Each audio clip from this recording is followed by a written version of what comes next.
Tree के बारे में बात की हुई है। अगर बुक होगी आपके पास तो आप उसको देख लीजिए कि किस प्रकार से इस पूरे पैराग्राफ में दिखाया गया है कि कुछ जो बच्चे हैं वो आपस में खेल रहे हैं और ये गांव का दृश्य है जिसमें देख सकते हो घर भी दिया हुआ है, कुछ बच्चे हैं जो आपस में खेल रहे हैं। ये एक बरगद का पेड़ है। तो ये कुछ कहानी है। तो चलो इसको समझते हैं किस चीज़ के बारे में ये कहानी बताई जा रही है। मैं हर एक सेंटेंस को पढ़ूंगा और उसको हिंदी में ट्रांसलेट करके बताऊंगा, तो समझने की कोशिश करते रहना। लिखा हुआ है आई हैव अ ट्री, यानी कि मेरे पास पेड़ है। अ ग्रीन ग्रीन ट्री, मेरे पास पेड़ है और वो पेड़ कैसा है? ग्रीन ग्रीन ट्री, यानी कि जो वो पेड़ है वो हरा हरा है। To shade me from the sun, जो कि हमें सूर्य की किरणों से बचाता है, छाया प्रदान करता है। Under it I often sit, और इस पेड़ के नीचे अक्सर मैं बैठ जाया करता हूँ। When all my work is done, कब बैठता हूँ? जब मेरे सारे काम कंप्लीट हो जाते हैं, पूरे हो जाते हैं, तो मैं जाके उस पेड़ की छाँ के नीचे बैठ जाता हूँ। ये एक व्यक्ति हैं R.L. स्टीवेंसन, ये कोई विदेशी व्यक्ति हैं जिन्होंने ये लाइन लिखी है। अब थोड़ा आगे बढ़ते हैं और समझते हैं कि पूरी कहानी में क्या बात हो रही है। The big banyan tree in our village is 50 years old, कहा जा रहा है कि हमारे गांव में 50 साल पुराना एक बरगद का बड़ा वृक्ष है। सेज ग्रैंड माँ, ऐसा कौन बोलती है? ग्रैंड माँ। ग्रैंड माँ का मतलब होता है जो हमारी दादी होती हैं। तो दादी कहती हैं कि हमारे गांव में एक 50 साल से ज़्यादा पुराना एक बरगद का बड़ा पेड़ है। It stays day and night in the sun and rain, और वो कह रही हैं कि ये जो पेड़ है ये दिन रात, और न केवल दिन रात बल्कि बारिश के समय में भी ये खड़े रहते हैं। The tree Guru out of a little seed buried deep in the soil, वो कहते हैं कि ये जो पेड़ है ये ग्रो होना, ग्रू का मतलब होता है कि जो पेड़ छोटे होते हैं तो पहले हम बीज को मिट्टी में क्या करते हैं, दबा देते हैं और कुछ मिट्टी उसके ऊपर रख देते हैं, तो कुछ समय बाद वो जो बीज होता है वो पेड़ का रूप ले लेता है। तो वही कह रही हैं कि the tree Guru out of a little seed, यानी कि जो ये पेड़ है ये एक छोटे से बीज से उत्पन्न हुआ है जिसको ज़मीन के अंदर यानी मिट्टी के अंदर दबा दिया गया था।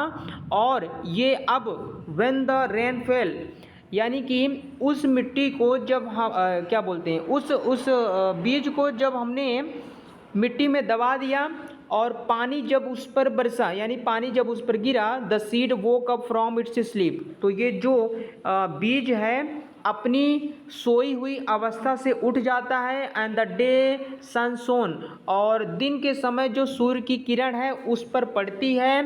It opened it's eyes wide and so the world around, तो जो बीज की आँखें होती हैं वो खुलती हैं और अ प्लांट वॉज बॉर्न, और एक पौधे का जन्म होता है। आगे कह रही हैं कि gradually the plant grew up into a big tree, धीरे धीरे ये छोटा सा पेड़ ही कुछ समय बाद एक बड़ा वृक्ष में कन्वर्ट हो जाता है, यानी एक छोटा सा पेड़, प्लांट कह सकते हैं, एक छोटा सा पौधा कुछ समय बाद धीरे धीरे करके वो एक बहुत बड़ा वृक्ष बन जाता है।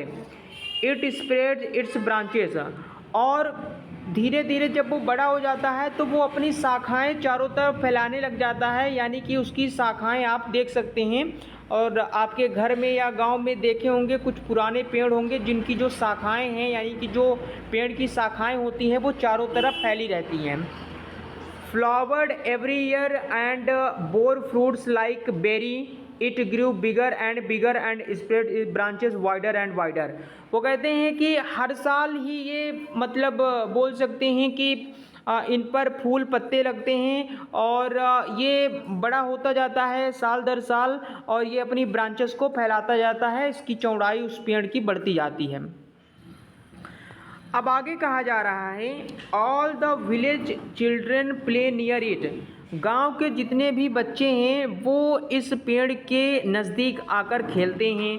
दे स्विंग ऑन इट्स ब्रांचेस, वो क्या करते हैं, वो इस पेड़ की जो शाखाएं होती हैं उसको पकड़ के झूला बना के झूलते हैं और हैव फन, और साथ ही साथ वो सब लोग मस्ती करते हैं। समटाइम्स, कभी कभी, व्हेन दे गेट टायर्ड, कभी कभी जब वे थक जाते हैं, they sleep under its shade, तो वो उस पेड़ की छां के नीचे सो जाते हैं। इन द आफ्टरनून, आफ्टरनून का मतलब होता है दोपहर। In the afternoon passer by sit under the tree, दोपहर में कई बार ऐसा होता है कि उस पेड़ के पास से जो पासर बाई का मतलब होता है जो राहगीर होता है, जो रास्ते में चलने वाला व्यक्ति होता है, तो दोपहर के समय वो कई बार रुक के उस पेड़ के नीचे क्या करता है, they rest for some time and move on, कुछ समय के लिए उस पेड़ के नीचे बैठता है, रेस्ट करता है और फिर वो वहाँ से चला जाता है। The tree is a home for many birds, जो पेड़ होते हैं वो कई सारे पक्षियों के घर होते हैं। स्मॉल एनिमल्स, छोटे मोटे जो जानवर होते हैं उनका भी घर होता है। आपने देखा होगा कुछ ऐसे छोटे जानवर होते हैं या फिर जो पक्षी होते हैं या फिर छोटे मोटे जो कीड़े मकोड़े होते हैं, वो सब अपना घर समझ के उस पेड़ के नीचे रहते हैं, और जो पक्षियां हैं वो पेड़ की शाखाओं में या फिर आप कह सकते हैं घोंसला बना के रहते हैं, और जो जानवर है वे पेड़ के नीचे रहते हैं। जैसे कि स्पैरो मतलब जो चिड़िया होती है, आपने देखा होगा जो पहले गौरैया आती थी वो पेड़ों पे रहती है। पैरट्स जो तोता होता है वो भी वही रहता है। पिजन्स यानी जो कबूतर होते हैं वो भी रहते हैं। और क्रो यानी जो कौवा होता है वो भी वहाँ पे रहता है। स्क्वायरल्स यानी जो गिलहरी होती हैं वो भी पेड़ के नीचे रहती हैं और पेड़ पे चढ़ते रहते हैं। और आंट्स यानी कि जो चींटियाँ होती हैं वो भी पेड़ में कई बार लिपटी हुई रहती हैं, आपने देखा होगा। दे ऑल लिव टुगेदर, वे सभी एक साथ वहाँ पे रहते हैं और अपना जीवन यापन करते हैं। The tree gives fresh air too, और जो पेड़ होते हैं वो हमें स्वच्छ हवा भी प्रदान करते हैं। अब आगे और बताया जा रहा है, see how useful our tree is, वो कहते हैं कि देखो ये जो पेड़ है हमारे लिए कैसे महत्वपूर्ण है, कैसे उपयोगी हैं। सेज ग्रैंड माँ, दादी माँ ऐसा कहती हैं। We should always love and care for it, इसलिए हमें पेड़ों से हमेशा प्यार करना चाहिए और उनकी रक्षा करनी चाहिए। तो ये इस चैप्टर में कह सकते हैं कि एक दादी माँ होती हैं जो कि बताती हैं कि एक पेड़ है जो कि 50 साल पुराना है, जो कि उनके गांव में है। तो वो उस पेड़ की क्वालिटीज़ के बारे में बता रही हैं कि कैसे वहाँ पे बच्चे जाते हैं, उनकी शाखाएं जो झूलती रहती हैं उसको पकड़ के झूला बना के वो खेलते हैं। और दोपहर के समय कुछ लोग जो उस पेड़ के अगल बगल से गुजरते हैं वो जब थक जाते हैं तो उस पेड़ के नीचे जाके थोड़ा रेस्ट करते हैं और फिर वहाँ से चले जाते हैं। तो ये एक छोटी सी कहानी है जिसमें बताया गया है कि पेड़ हमारे जीवन में किस प्रकार से हमारे लिए महत्वपूर्ण है।